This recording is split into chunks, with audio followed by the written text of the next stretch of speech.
Good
morning and welcome to the service.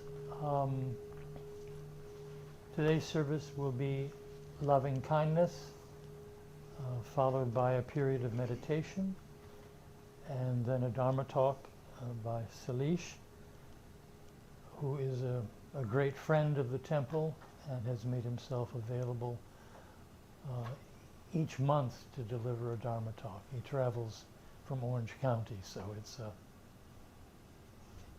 we're very grateful for your efforts on our behalf. Sailesh will run the a loving kindness meditation. Sailesh. Thank you. Good morning, everyone. You already are comfortable, so please let's get ready to practice a few minutes of mindfulness, and then we'll conclude with a brief loving kindness toward ourselves and the others. So as you sit there, and there should be a reason that why, in Buddhist practice you try to put your right palm on your left palm and keep your thumb gently connected to each other, and you can keep your back upright, not too stiff but upright. It gives alertness, it gives you to stay alert for a few minutes, and you can gently close your eyes as you get ready to focus on your mind and your body. Keep your eyes gently closed and let your breath flow as naturally as they do. And all of our minds are busy, but be gentle, be intentional, and slowly try to bring your attention to tip of your nose. If you can, focus around your nostril. As your breath flows in and out on its own natural pace, you notice that the air, when it passes through your nostril inside, you feel cold air. When you breathe out, the air feels slightly warmer. It's not so much about the temperature, it's about your awareness of that flowing breath. If it is hard to detect, you may take a deep breath. Fill your lung with fresh air as you breathe out. Again, try to pay attention to the sensation as air flows through your nostrils. You may notice that you already managed to calm down your mind. You may find it's less noise in your mind. Again, as you pay close attention to your incoming breath, through that sensation,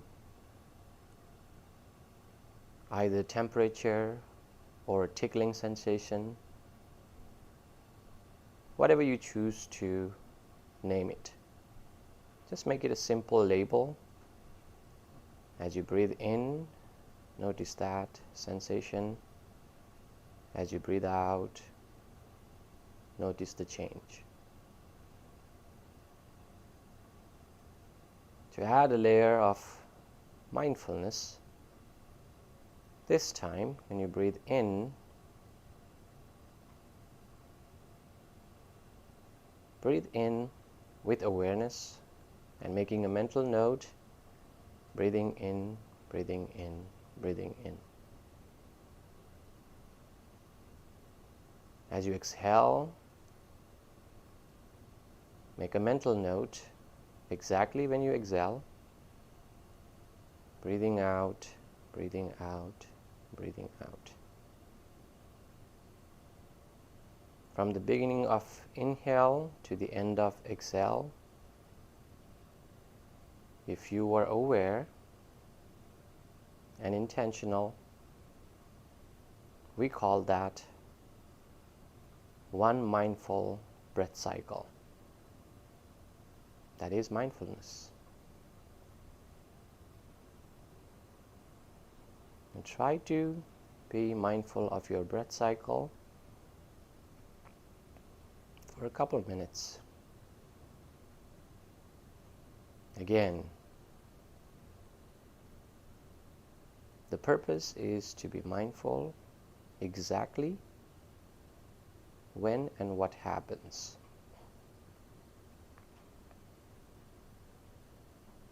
As you start breathing in, the awareness should be there. Breathing in, breathing in, breathing in. You may notice a very short pause in between incoming breath and outgoing breath. Notice that pause. Breathing out, breathing out, breathing out. A brief pause.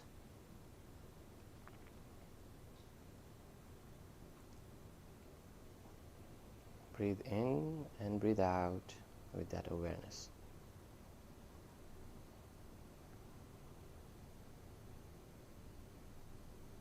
Your mind will continue to remain agitated.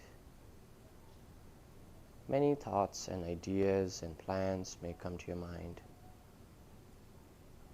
Simply acknowledge them.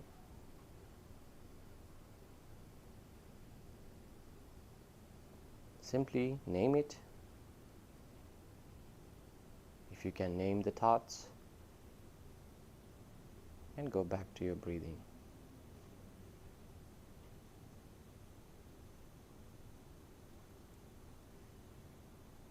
Breathing in mindfully, breathing out mindfully.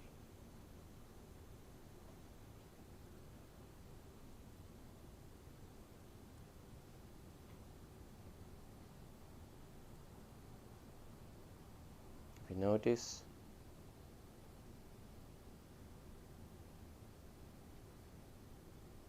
that your body wants to move, shift your weight,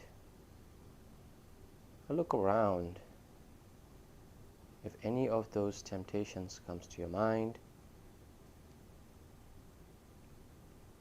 you may be surprised that you can.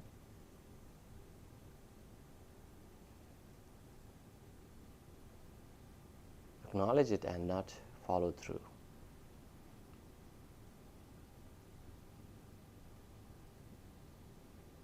Notice that your mind has that ability.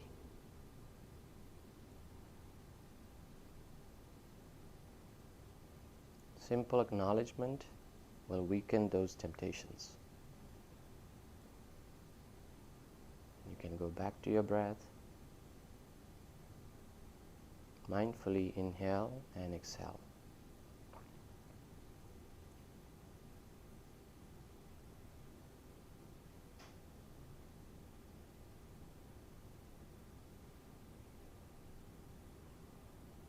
The whole purpose of this practice is noticing that constant change in our sensation within that one breath cycle.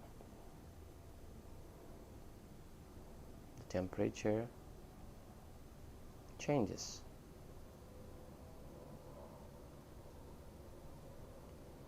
You may have a strong awareness in one breath and a weaker awareness in the next.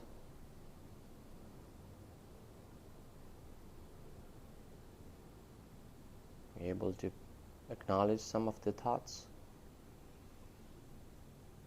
Some are overpowering.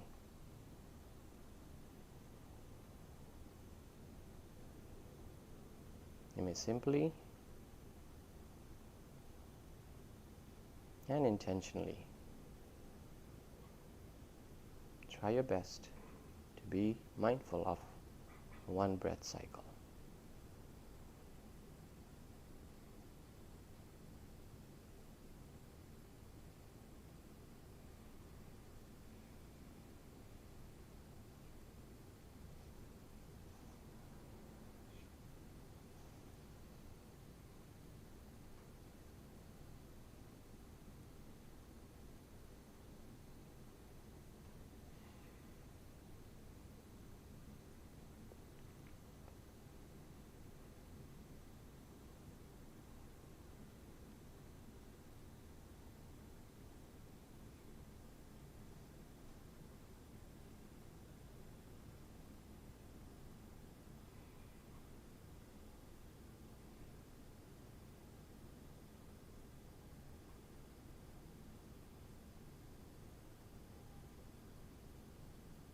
Breathing in mindfully, breathing out mindfully.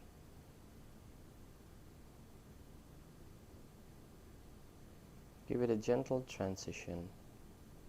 Take a moment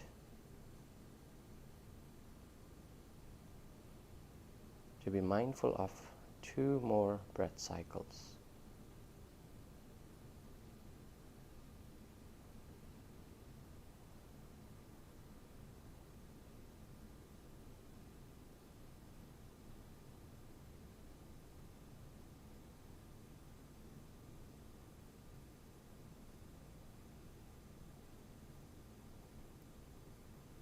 Again, try to be mindful of 1 breath cycle.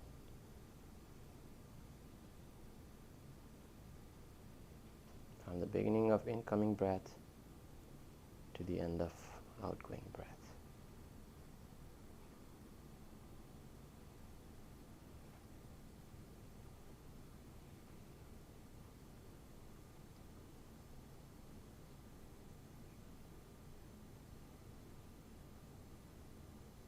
You may acknowledge yourself for giving it a try and remaining mindful for as many breath cycles as you could. Slowly shift our attention. Next few minutes we'll spend practicing another valuable meditation technique called Metta Bhavana, meditation on loving kindness. Now I want you to keep your eyes closed. We start from ourselves. You will hear a few prompts. Repeat them in your mind. Whisper to yourself in your mind, or if you can't whisper, you may whisper with a low volume. But the best part of this practice is try your best to be intentional about what you say to yourself and to others. Try to generate that kindness, compassion,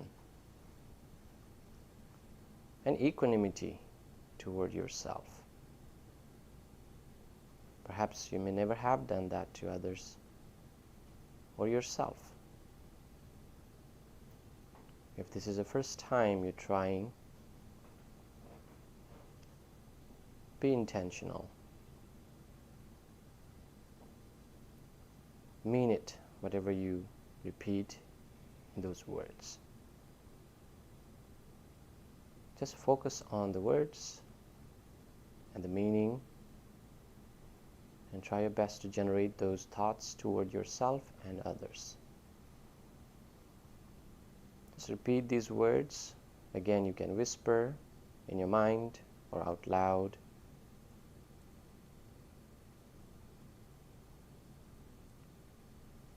As you hear, please repeat these words to practice loving kindness. May I be free from hatred. May I be free from ill will.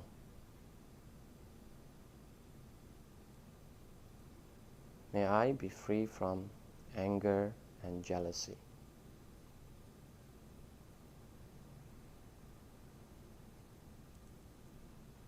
May I be well, happy, and peaceful. May no harm come to me.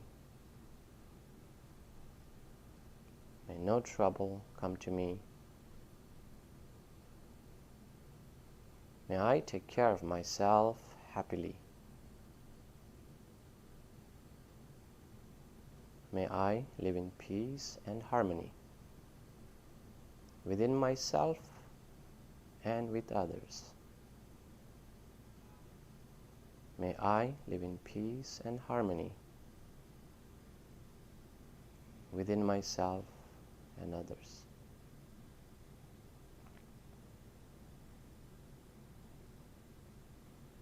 Like myself, my parents and guardians and the caregivers,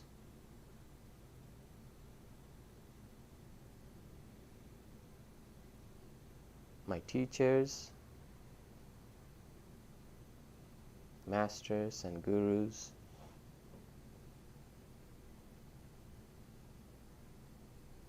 my family members, including siblings, children,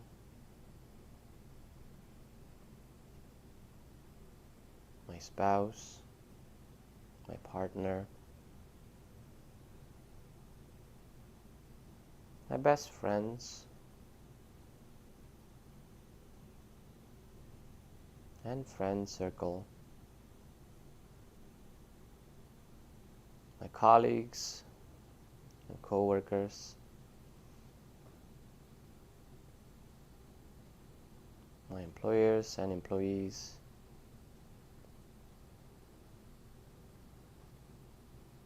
all the human beings that I'm in contact with in many forms of relationships. All the human beings I've met, I've known, I've seen. All the human beings in this city, in this county, in this state, and the nation. All the human beings in the entire world, near and far, rich and poor, sick and healthy, strong and weak, born and unborn humans. All the living creatures in this entire universe, large and small,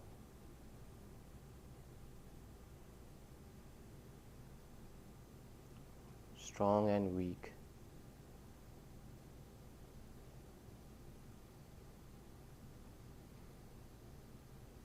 born and unborn, May they all be free from hatred. May they be free from anger and jealousy. May they be free from ill will.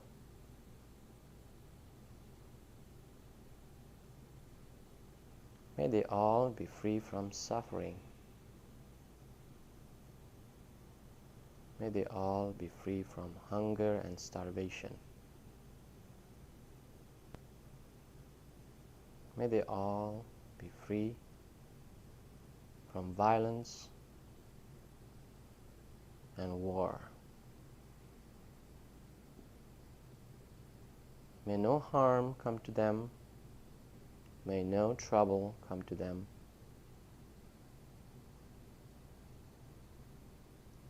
May they all live in peace and harmony.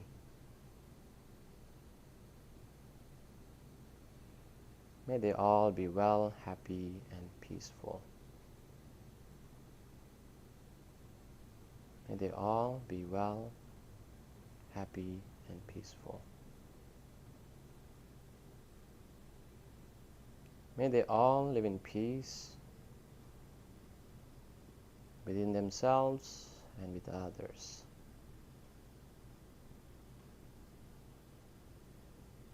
May we all be well, happy, and peaceful.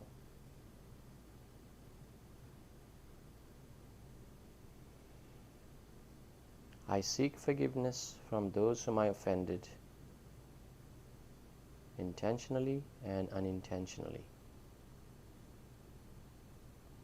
mentally, verbally, or physically. May they all forgive my mistake. I forgive all of them,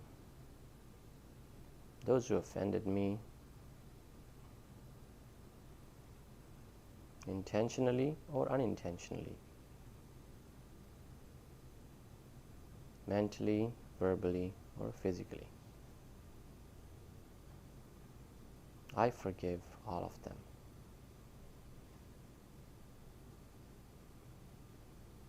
May we all live in peace and harmony within ourselves and with others. May we all be well, happy, and peaceful.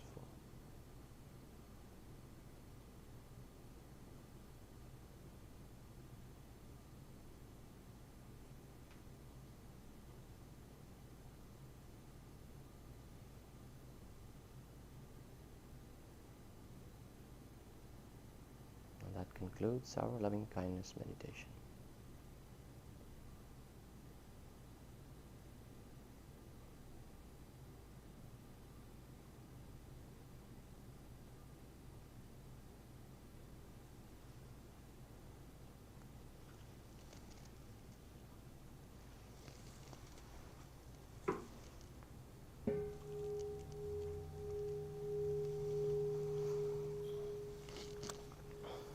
Thank you very much. And now to continue, would you please begin your Dhamma talk? Yes. There'll be question and answer afterwards, Okay. and then a brief bit of chanting. Okay. Namami Buddhang Gunasagarantam Satta Sada Hontu Sukhi Avera Kayo Jigucho Sakalo Dugandho Gachanti Sappe Maranang Ahanche. The Venerable Bhantes and Sirs, the Dhamma friends, it's always an honor to be here and share some of the Buddhist teachings with our new friends here. And I hope that meditation was not too much of a torture for you to sit there still for a while. And I hope it was a good experience. And the practice should continue, not just like a one-time approach. It should be like whether you do loving kindness or meditation. And I try to break it down to like mindfulness is nothing more than just one breath cycle. You master that, you master mindfulness. That will continue to expand to all the levels of practices that you want to do. So I have been talking about different teachings from the middle length suttas, but I thought today would be a good day to talk a little bit about what is the purpose of life from the Buddhist point of view in the light of death. So I hope I'm not gonna, I don't scare you at the end, but I talked to the big Bhante Santi, and he shared a sad news that his brother passed unexpectedly. And 2 years back, almost exactly 2 years back, we lost a friend, Bhante Vinita, who was a resident monk here for a while, and my childhood friend. We grew up together in Sri Lanka, and that's about 2 years ago. And I've been, I teach, I have at least about 200 plus students, and I get emails from students similar, husband died, so-and-so died, and I myself had another friend who lost a mother, so there's a lot of death happening. And as I was getting ready, I was telling my partner, like, people are dying, and it shouldn't scare us or anybody. And to be honest with you, when I heard the news about my friend's mom passing, was young, 56-year-old, too young to be gone, I end up having tears, thinking about my friend and the lady that I knew for a while. And I went back to the Buddha's teaching. There's a sutta called Reflection on Death. The chanting I did at the beginning is, in fact, a summary of those 4 types of reflection that we're supposed to do. And I want to share a story why it's so important for Buddhists to talk about death. This is about 2,600 years back, when Buddha was in his deathbed. He was about to depart. He was, and in a nice way to say it, he's going to die. He's 80 years old, very old and frail, and all the monks you can imagine. He was a well-known teacher, so a lot of people gathered, monks and lay people. They gathered around and tried to listen to the last piece of teaching from him. And they like, what's Buddha going to tell us? What would be his next magical word for us? And the last word he shared was, Handanani bhikkhavi amantayami wo vai Dhamma sankhara appamadena sampadeta. You understand that, right? I'm just kidding. You don't need to. That's why I'm here, right? So that's in Pali. Handanani bhikkhavi amantayami wo. This is my last time addressing you. Vai Dhamma sankhara. All the conditioned subjects are, conditioned things are subject to decay. So Vai Dhamma means it is meant to change. And it's not because Buddha said it, we know that. Right? You leave a bag full of, I don't know, I have a 3-year-old, 4-year-old, so if I leave a bottle of milk out there, it doesn't matter, I'm Buddhist or Christian or Hindu or atheist, the milk is going to rotten tomorrow, because if I didn't put it back in freeze. So impermanence is there not because Buddha said it, it's the nature of things. It continues to change based on the conditions, based on the environment. Of course, we can alter to some extent, but not forever. It will continue to change. So that's what Vai Dhamma sankhara appamadena sampadeta. The best summary of Buddha's teaching is that word appamada. In Pali, in Sanskrit it would be like apramada. And I know in English, my Pali to English is not best forte. I wish Subodha was here. He had some good words for me when I talk. It's diligency. That's what I have learned. And diligent not in a sense that I need to get things done, but more reflexive. So I was writing the title for Bhante in the recording, not reflective. reflexive. This is a new word in my dictionary, which is reflective is you think about it later time, you might journal, you might talk about it to someone else. Reflexive is you reflect, but you do something about it. It's an action involved in your reflection. So appamada is being reflective about your limited time and taking action to make the best out of this life. And that's what appamada means. And how it relates to that is the Buddha has really good simile to explain this human life is the best in many ways. And he has shared, it's a the books and the teachings I heard of, it's a rare occurrence for us. And there's a stanza in Pali, Kicho manusapatilabo kichang machana jivitam. Human life is so rare. And to be born as human, to live as a human is very rare. Particularly, kicha sadhamma saunang. Listening to these kind of teachings is rarer than just being human. Now we see, we're about now in a record-breaking population size in the world. Like we're 8 billion past. And soon, I think, within less than 10 years, we will be reaching to 10. So that's happening really fast. If you look at that, how many people really reflect on life or try to think about, what's the purpose of me being a human? What am I supposed to do? And that's where I really appreciate, I spent 16 years as a Buddhist monk, and I continue to use that teaching in my life, in my profession, in my relationship, not in a like the same like Bhantes do, but it comes handy.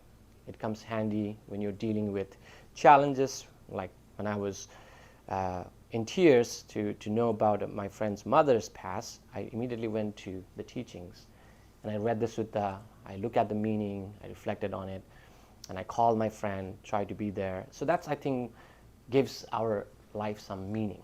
You're not just being there, but you're doing something about what you felt. And Buddha used this analogy, it's analogy, not simile, analogy, how rare it is to be human. So, and the reason I wanted to share that is we take our human life for granted.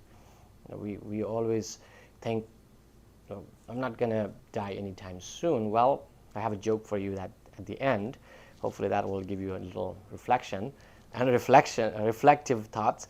But he used this analogy to explain, imagine a one-eyed turtle. So it's very specific, right? Not any turtle, but it's one-eyed. The guy has lost one eye. So one-eyed turtle coming out of the ocean, middle of the ocean, above the water level, and seeing through a piece of wheel from a ship. And he put his head through that wheel, the axle hole, and get a glimpse of a full moon.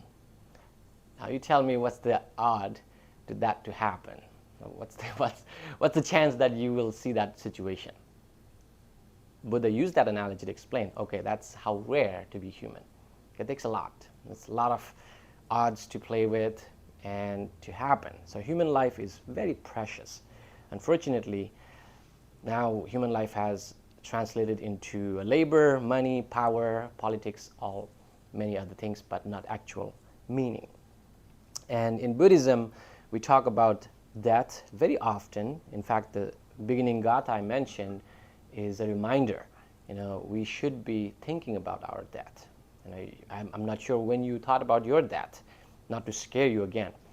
And when I was new here in this country, when I talked these topics, some of my senior monks would nudge me like, okay, taper it down, that's too much. That's too much. People don't like to know the actual nature of life. Like, nature don't change. I still do that. I'm still like many years later. But we take it for granted because we think we have so much time, so much years left in life. And in Buddha had discussion with other monks. So how would you reflect on that? And some people, some of the students said like, oh, I think about that like if I go to bed today and tomorrow I might not wake up. So I'm aware. That might be the last night I'm sleeping. And the other person said like, I think about that if I'm going on a going for my lunch, arms around, I may not never return back. That's good. And the other one said, like, I think about that more frequently when I'm eating, and I think of this might be my last bite of food, and I may not have the next one. And the other monk, one last monk said, if I think of death when I inhale and when I exhale, that might be my last breath. And Buddha, so you saw the four different levels of reflections, and Buddha admired the last one who said, every incoming breath might be my last breath. So you can see how often we should be thinking about our death. Again, not to be pessimistic, not to freak out and have anxiety about that. I don't think it works that way, because if you are diligent about that reflection, you would do something. And I was teaching existential philosophy, existential theory in my class, and the existential anxiety that we have, or that crisis that we have, change in life, aging, sickness, death. What do we do? And philosophers, whether it is Eastern or Western philosopher, they're pretty aware about it, and one good answer to it is, hey, it makes life more meaningful. When you think about death, it becomes easier to accept the condition, and you're not taking your time, your limited time, for granted. Because if I were to die, then why bother, cultivating so much anger and hatred and animosity toward others? Screw that. I'd rather do something that I would really be happy to think of. And my mom called me on my drive here. Every time she wakes up, it's middle night. So she wakes up, she calls me. She knows that it's the daytime here. I told her the same thing. She was here when Bhante Vinita passed. So I told her, well, what only matters is what we've done well and how we lived, not how long you lived. It's not that important. And this is another little bit of math for you. I normally do it with a piece of paper, but you can do a little quick math. So this is not my idea. In a sutta, a very fascinating sutta, Buddha's teaching, he asked to do a little bit of math. He used 100 years, but I like to use our age. So I'm 38, I think. I get confused because my age is always fluctuating. So if you know your age and do a little math, like how long do you plan to live? Do you think you will live? On average, we know that human life expectancy is around 80, 60, 70, 80. Quite a range, but with the advanced technology and medication, we're expected to live longer because we can detect cancers early on, have chemotherapy, all kind of medical advancement. Regardless, nobody's going to live forever. That is certain. So if you take 100 and if you are 40, you subtract 40 by 100 and you have 60 years left, right?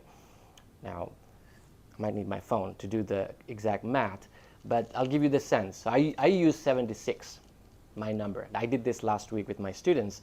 So I'm 38, I have 76 years to plan to live, which is halfway through. So I have 76 left.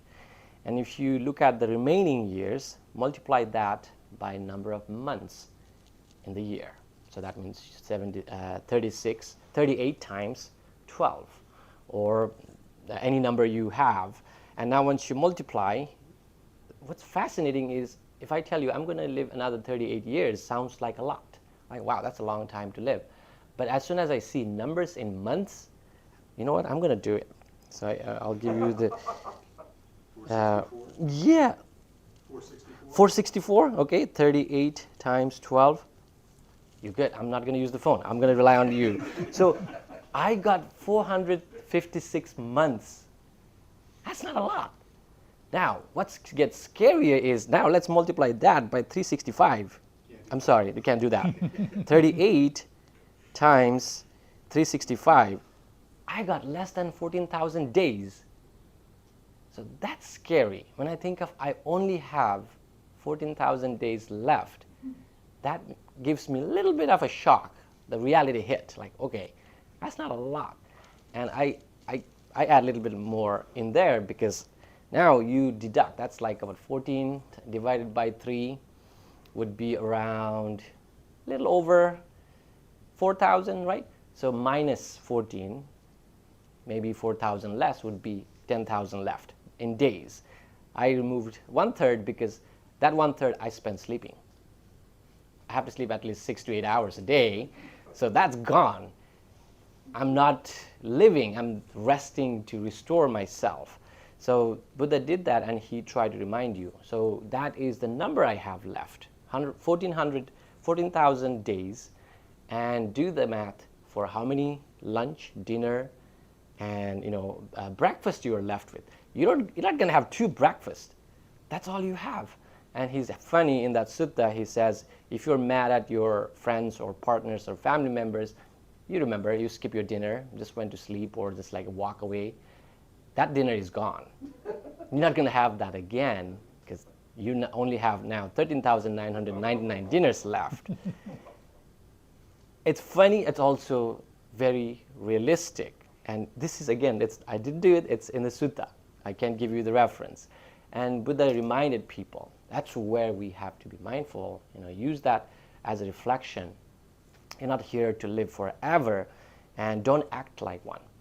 And when you think of, I have limited time, and you can even find out people, those who have shared their stories. They think they have a certain number of years to live, and they don't think about that, and they continue to spend time, energy on a lot of things that you wouldn't be happy of.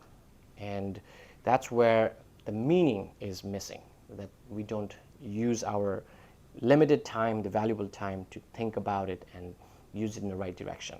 And from Buddhist perspective, coming back to, so why do we think about that? Well, it adds meaning. Even the Buddha died in the sutta, Marananusati Sutta, Suya Sattama Punyadi Buddhi Uddhi Jinadvayam, Gati Si Maranang Kipang, Katumadi Sake Katha. And I love Pali, so that's why I kind of chant that every now and then. I'll tell you the meaning. It says, Suya Sattama Punyadi, people, those who have done a lot of great things, all the great jobs, and in Pali it's a wholesome, meritorious deeds, they died. Buddhi Uddhi Jinadvayam, wise people died, right? And rich people died.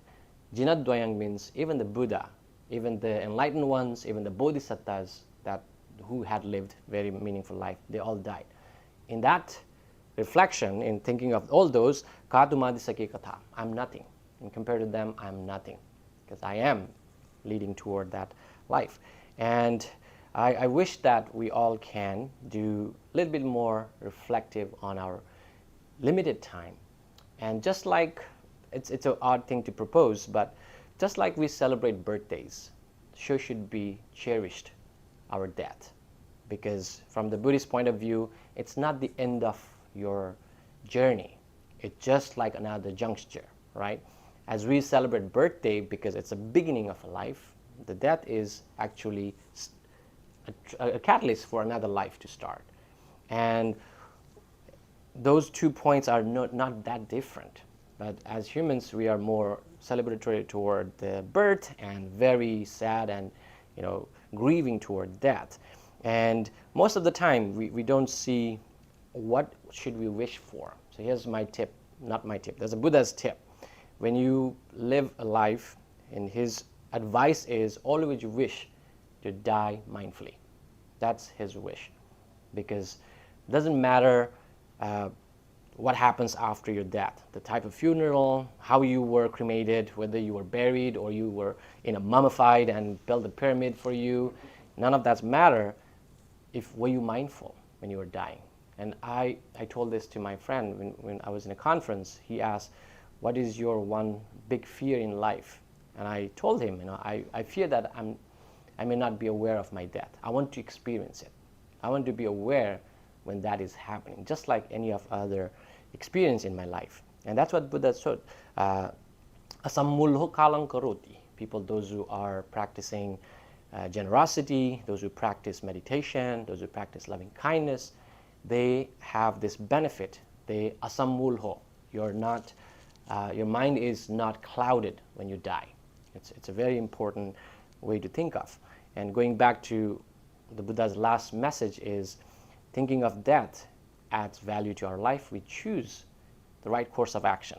And I shared this video in my classes. The well-known the scientist, or the guy Steve Jobs, he changed his action because when he was given limited number of months to live, it changed how he lived. I have read some articles, the person who diagnosed with terminal disease, given a limited time, and her report was she lived the most in that 6 months than the rest of her life. And I don't think we need to wait until we are diagnosed with a terminal disease to find that value, but using this Buddha's advice. So how can I be reflexive about my life and every day? And this is for Bantes, but I don't think it hurts to apply in our life. There is 10 reflection for monks. One of them is Katam Bhutasya me ratting diva viti patantiti. That's one of the 10 principles, 10 reminders for young monks. When I was a young monk, we had to memorize them.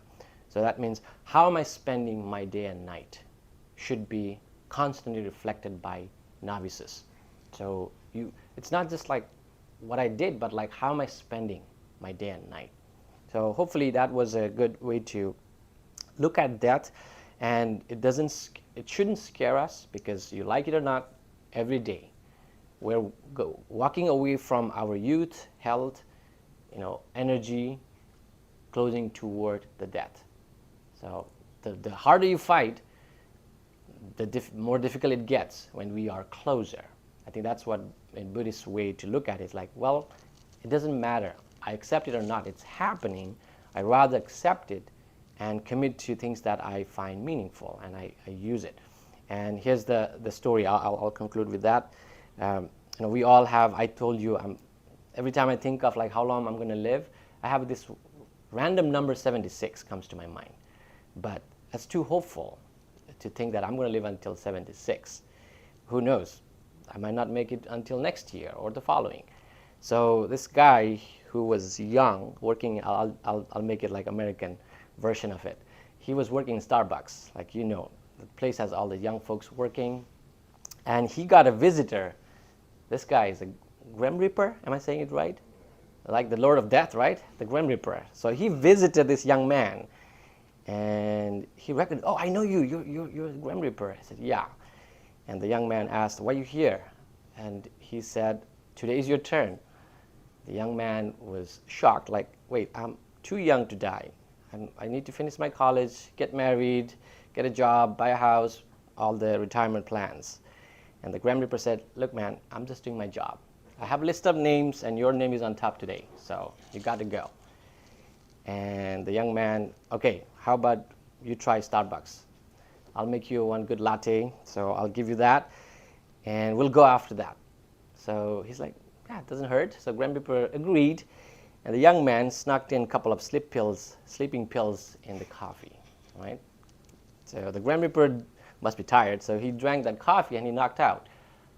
And the young man, if you were that young man, what would you do? That's one question. Like, running away is not a solution, because he's going to find you, right? So this man used his best knowledge. So he switched his name from top to the bottom. So he took the name off the top and put it in the bottom, and it's like, buy some time. And Grim Reaper woke up, rested, very happy and grateful. Like, thank you so much for this, nice drink, and I feel rested. I'm going to do a favor to you. I'm not going to start from top today. I'm going to start from the bottom. So when it's your turn, it's your turn. There's no way to escape death. So let's plan better. Thank you so much. Thank you. Any questions? Just about mindfulness. Reverend Karuna was very ill, and on her deathbed, people were around her. And she looked up and said, well, that's it, and died. So I wish that for myself too. All right, we'll do. Thank you very much for your wonderful talk. It's always great to always be reminded that Buddhism is a religion of action. Yes.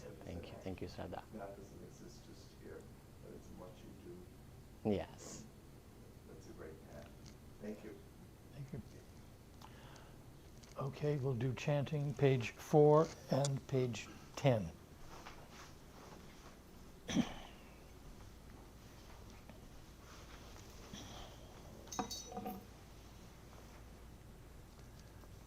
Namo tassa bhagavato arahato samma sambuddhassa.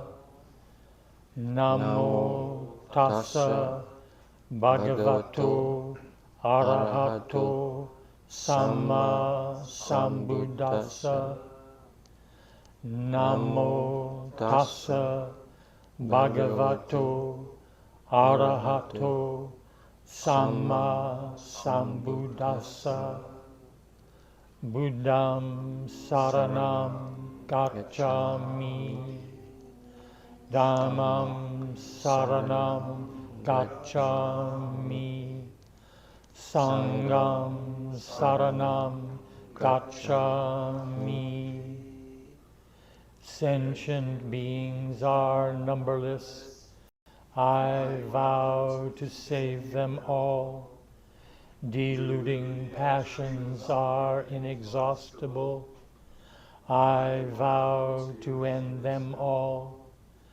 Dharma gates are limitless.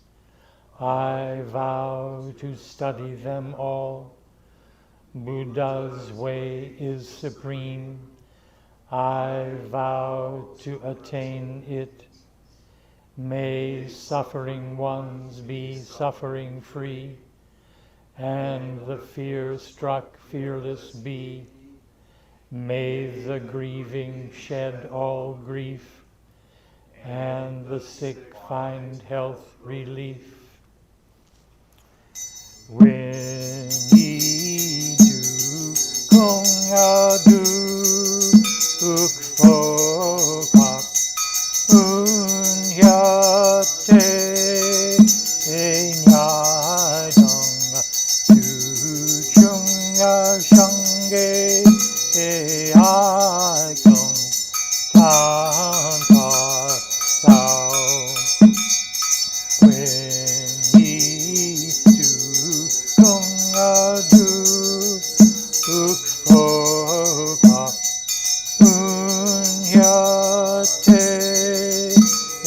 nyai dong tu chung shangge ai kong tan par sao. When ye do kong adu uk pho kak unyate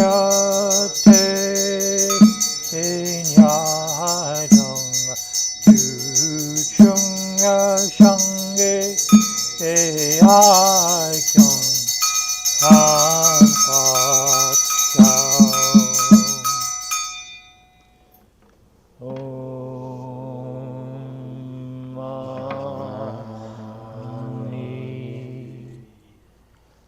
Padme